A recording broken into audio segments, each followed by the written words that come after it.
ज़मीन ते ज़िंदगी, जानदार, माण्हू, जीत, पखी, जानवर कीअं पैदा थिया, कॾहिं पैदा थिया ऐं छा मां पैदा थिया। दोस्तो, छा तव्हां कॾहिं सोचियो आहे त इंसान, जानवर, पखी ऐं जीत किथां आया?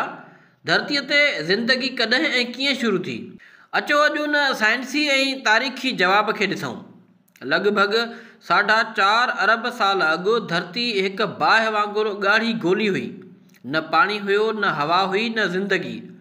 वक़्त सां गॾु धरती थधी थी, बादल ठहिया, बरसाति वसण लॻी ऐं समुंड ठही विया।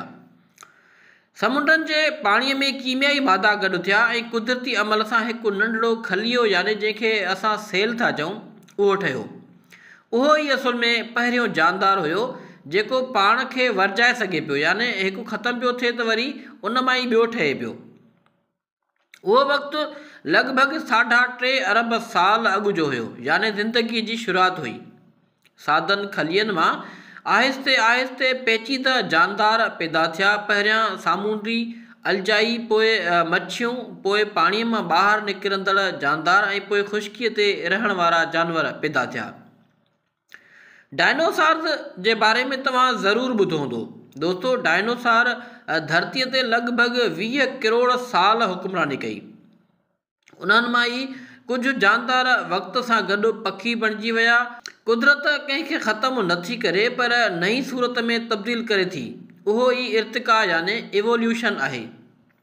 लॻभॻि 60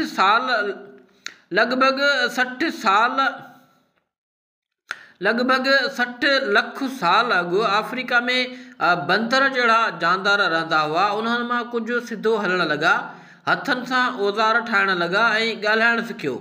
वक़्त सां गॾु उहे ई इंसान बणिजी विया। जदीद इंसान, यानी जेके मौजूदा दौर में इंसान आहिनि, जिन खे होमो सेपियन्स सॾिजे थो, लॻभॻि 3 लख साल अॻु पैदा थिया। पखी, जीत ऐं ॿिया जानवर बि साॻी कुदरती इर्तिका जो हिसो आहिनि।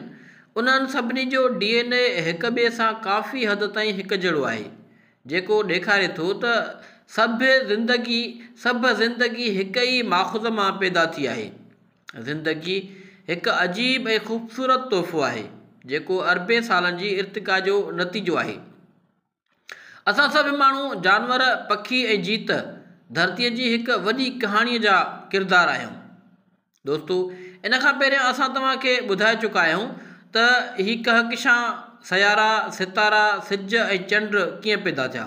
उन खां पोइ ॿिए वीडियो में असां इहो बि ॿुधाए चुका आहियूं, ऐं उन खां पोइ इहो बि ॿुधाए चुका आहियूं त ज़मीन कॾहिं पैदा थी, कीअं पैदा थी, छा मां पैदा थी।